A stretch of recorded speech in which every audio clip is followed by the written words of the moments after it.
Europe 1, Dimitri Pavlenko, vous recevez ce matin l'ancien président de l'Assemblée nationale, Bernard Accoyer. Bonjour Bernard Accoyer. Bonjour. Bienvenue sur Europe 1, président aujourd'hui de l'association PNC France, PNC pour Patrimoine Nucléaire et Climat. Vous faites partie des défenseurs de l'atome dans le débat très vif qui a lieu en ce moment à propos de notre politique énergétique. Alors, je vais résumer la situation, Bernard Accoyer, pardonnez-moi si je suis un peu long, mais c'est nécessaire pour la clarté du débat, pour respecter nos engagements climat, pour réduire nos dépendances aussi. La France veut massivement s'électrifier.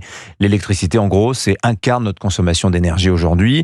L'objectif, c'est de monter à 50% d'ici 2050. 50% d'énergie électrique. Alors, pour l'atteindre, on a le nucléaire, principalement, et les renouvelables. Comment les articuler ? C'est tout l'enjeu de la PPE3, la troisième programmation pluriannuelle de l'énergie. C'est le document qui fixe notre trajectoire énergétique. Le gouvernement la fixe par décret depuis 10 ans. On l'a déjà fait à 2 reprises. Mais cette fixation par décret est perçue comme une manière pour le gouvernement d'imposer ses vues. Un sénateur, le sénateur LR des Vosges, Daniel Gremillet, a donc déposé, en accord avec le gouvernement, une proposition de loi pour que le Parlement s'empare du sujet, la loi Gremillet, texte qui était à l'Assemblée depuis 10 jours. Et alors là, les débats, ça a tiré dans tous les sens ces derniers jours. Le texte a été rejeté hier après-midi. Un amendement a retenu votre attention, Bernard Accoyer, on en a beaucoup parlé sur Europe 1 aussi, celui du RN, imposant un moratoire aux autorisations de nouveaux champs éoliens et photovoltaïques. Alors, vous souteniez cette proposition, Bernard Accoyer ? C'était un amendement du groupe de la droite républicaine. De la droite républicaine, voilà. Mais effectivement défendu et largement porté par le Rassemblement national. Ça veut dire quoi, Bernard Accoyer ? Que vous, défenseur du nucléaire, vous êtes forcément un anti-éolien, un anti-photovoltaïque ? Non, pas du tout, pas de préjugés. L'électricité, c'est de la physique. Et c'est pas de la politique ni de l'idéologie, et c'est tout le problème. Parce que si on revient, comme vous venez de le faire un petit peu en arrière, la France disposait jusqu'à une grosse dizaine d'années d'une électricité fiable, bon marché et décarbonée. C'était l'héritage de la décision gaulliste, du plan Messmer, face au premier choc pétrolier, de construire ce qui est devenu le deuxième parc nucléaire au monde. François Mitterrand avait d'ailleurs veillé au développement de ce parc. Et puis, il y a eu un changement qui est intervenu sous la pression de l'antinucléarisme contre le nucléaire. Et il a été décidé, dans plusieurs étapes, de développer des énergies renouvelables, éoliennes et solaires, qui ont pour caractéristique d'être intermittentes. C'est-à-dire, quand il y a du solaire, 13% du temps, ça fonctionne à fond. Quand il y a du vent, c'est de 20 avec... Alors ça, c'est bien intégré. Les gens ont compris que le nucléaire, c'était pilotable, pas les renouvelables. Voilà. Donc mais justement... Du coup, il faut 2 parcs. Il faut le parc des énergies renouvelables, qui va produire ou ne pas produire, et puis à côté, un autre parc qui répond quand il n'y a pas de vent, quand on est en période... Qui est la police d'assurance du parc renouvelable. En période anticyclonique, en hiver quand il fait froid. Et donc la France a une caractéristique unique au monde, c'est qu'elle a une électricité qui était produite à 75%, maintenant on est autour de 70%, par du nucléaire. Donc le nucléaire, ça tourne en permanence.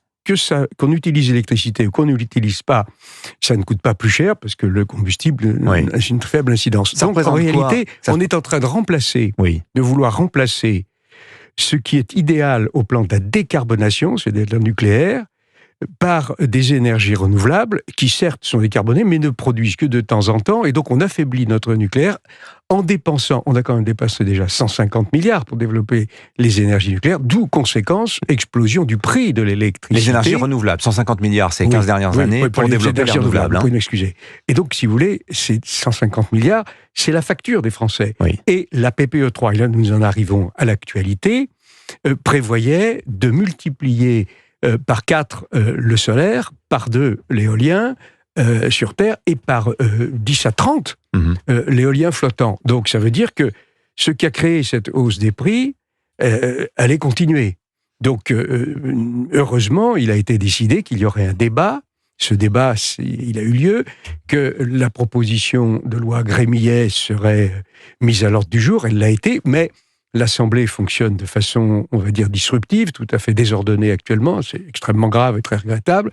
Donc il est sorti un texte qui était effectivement un texte où il y avait des amendements intéressants et d'autres qui étaient inacceptables. Donc finalement, il n'a pas été voté. Mais il va aller au Sénat et j'espère bien que là, ça s'arrangera. Vous espérez ce moratoire sur les énergies renouvelables pour leur développement, c'est-à-dire on met en pause la délivrance d'autorisation pour la création de nouveaux champs photovoltaïques et éoliens. Pourquoi il faudrait faire une pause d'après vous ? Parce qu'on a déjà construit des puissances en énergie renouvelable considérables, presque égales aujourd'hui à la puissance dont on dispose au point de vue nucléaire. Ah bon ? Et comme je viens de vous le dire, la PPE... Le solaire et les éoliens aujourd'hui, en production énergétique absolue, ça théorique, mais ça ne produit pas. Nucléaire. Mais ça ne produit pas, puisqu'il n'y a pas de vent ou pas de soleil assez souvent. Et par conséquent, on a construit 2 systèmes. C'est pour ça que ça coûte les yeux de la tête, sans parler que les énergies renouvelables exigent d'avoir des capacités de stockage. On ne sait pas stocker l'électricité de façon massive. Elle est injectée prioritairement sur le réseau. Du coup, il faut arrêter le nucléaire.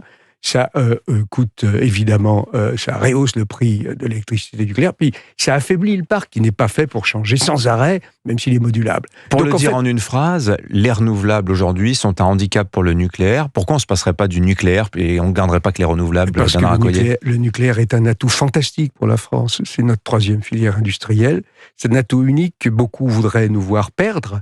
C'est 220 000 emplois. Qui voudrait nous voir perdre? C'est une maîtrise de toute la filière par des techniciens, des ingénieurs, des ouvriers spécialisés. C'est ce qui est précieux au moment où la filière automobile est en train de souffrir, va souffrir terriblement en raison d'une décision, elle aussi largement politique, de la sortie des moteurs thermiques en 2035 au niveau européen. Tout ça s'impose. Donc nous ne sommes pas contre les énergies renouvelables. Nous disons qu'il faut qu'il y ait une part dans la production d'électricité qui soit contenue à une proportion gérable. Et pour la déterminer, eh bien, il faut enfin faire des études qui n'ont jamais été conduites, c'est-à-dire des études où on ne fixe pas un objectif politique à ceux qui vont faire les études. On leur dit, vous étudiez tout, y compris une large part dans cette production, autour de 70%, c'est ce que nous avons encore aujourd'hui, de nucléaire. Le reste étant des énergies renouvelables et quelques centrales probablement thermiques, inévitables pour assurer les pointes. Merci Bernard Accoyer. Sujet éminemment complexe, cette politique énergétique de la France. On en reparlera évidemment sur l'antenne d'Europe 1. C'est trop important pour passer à côté. Merci d'être venu ce matin sur Europe 1.